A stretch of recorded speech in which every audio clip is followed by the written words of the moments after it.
Today, we're not breaking down some single news story. I listened to 3 founders' recent interviews back to back, in one sitting, and I'm relaying them to you. One of them got pushed out of the company he built with his own hands. One of them burned $12 million on a startup, and he calls it the biggest failure of his career. And one of them gets dragged online every single day, piled on from all sides. Here is my biggest takeaway after listening to all of it.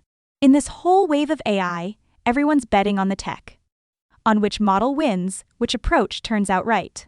But what these 3 are actually wagering has nothing to do with the tech. Here is the takeaway first. The 3 of them are betting in completely different directions, some of them, flat out, contradicting each other. But the color underneath the win is the same one. Let's take them one at a time. First, let's put names to faces. The first one, Travis Kalanick. The name might not ring a bell, but you use the company he founded every single day, Uber. In 2017, his own board and shareholders teamed up and forced him out of the company he'd raised from nothing. He once held 16 board seats in his hands, and overnight, he became the guy getting shown the door. Now he is quietly building a new AI company, in stealth mode, giving away almost nothing about what it does. The second one, Eiso Kant, CEO of an AI company called Poolside, building code models for programmers. The third one, Amjad Masad, CEO of Replit. Replit is one of those platforms where you can write code right in the browser, and even people who can't code at all can use AI to build a working app directly. This guy lives at the center of social media, loves throwing sharp punches, and takes heat all year round. Let me nail down the disclosures first. 3 of them. All 3 of these men are selling something of their own. Kalanick is laying the groundwork for a persona around his new company. Eiso is selling his technical approach, and Masad is pulling traffic to his platform. Every quotable line in these interviews carries a dose of PR. Listen to them as stories. Don't swallow them whole like self-help gospel. Hold on to that. As we keep unpacking this, you'll notice that behind every one of their punchy lines, there is a business. Okay, let's peel back the surface and look at what is underneath. On the surface, this is 3 successful people talking about mindset. Dig one layer down, and you'll see 3 completely different, even clashing, bets. What Kalanick is betting on is this: the comeback. He fell that hard. He'd made more than enough money long ago. He could easily just retire, but instead, he is building a brand new company from the ground up. The host asked him, "You've already been thrown out once. What makes you dare come back and do it again?" His answer really stuck with me. What matters is why you start. Not where you start, not what you make, but whether that original reason is still alive in you. What Eiso is betting on is this: backing an unfashionable direction that everyone else was laughing at. His first company burned through $12 million, and it failed. He says himself that it was the biggest failure of his career. Worse, after the failure he fell into a slump and didn't touch language models again for 2 whole years. Then the moment ChatGPT came out, he finally saw what he'd missed, like a vindication that arrived too late. But this time, he didn't come back to make the safe choice. He bet on 2 calls that almost nobody believed at the time. First, that model capabilities would keep compounding upward and wouldn't stop. Second, that reinforcement learning would be the single biggest engine pushing those models forward. And he has got an even more aggressive one. Right now, the whole industry is chasing after teaching AI to call tools. And he just comes out and says it. That whole thing is stupid. His view is, rather than wrapping the model in a layer of tool protocols in the middle, just let the model write code directly. That call got plenty of people laughing at the time. One nail here. Everything Eiso says here, he is saying it standing on top of Poolside's technical bet. Losing it all and clawing back to the frontier is a moving story, but it is also his narrative for hiring and raising money. Whether the direction he bet on is right depends on whether it pays off over the next 2 years, not on how well he tells it. Exactly. That is precisely my point. Remember, he is betting. He hasn't won yet. The third one. What Mossad is betting on is this: being hated and carrying on anyway. He has got a line that gets quoted over and over. Being cancelled is a choice.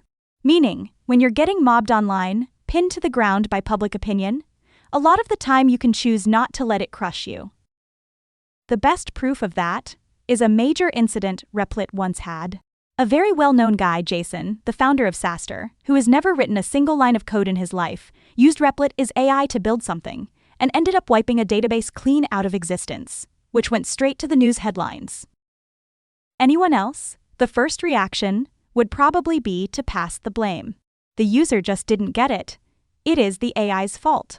But Mossad didn't do that. He owned it publicly. We messed up. Our product at the time didn't separate the development environment from production. And that is on us. 2 days later, they shipped a fix. He said afterward that precisely because his very first words were "we got it wrong," the public sentiment around the whole thing actually swung positive. And that same Jason who wiped out the database is now one of his diehard fans. The third disclosure.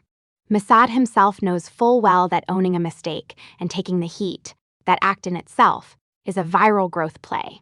He has even talked about how to package something so it spreads more easily. So how much of this candor is genuine character and how much is calculation? You weigh that for yourself. All right. All 3 bets are laid out. Here I want to set out 4 chairs for you, and you decide which one you sit in. The first chair, Kalanick's. You fall down, you go again. The second chair, Eiso's. You lose it all, you come back to the very front row of the table, and you deliberately pick the direction nobody else believes in. The third chair, Mossad's. You get dragged, you own it, and then you keep standing. The fourth chair is empty, and it is left for you. You're most likely not some star founder. You're probably just an ordinary person who wants to do something small in the age of AI. Wanting to switch careers, wanting to build a little product, wanting to learn something new. Of the mindsets in these 4 chairs, which one can you actually settle into? I'm not choosing for you.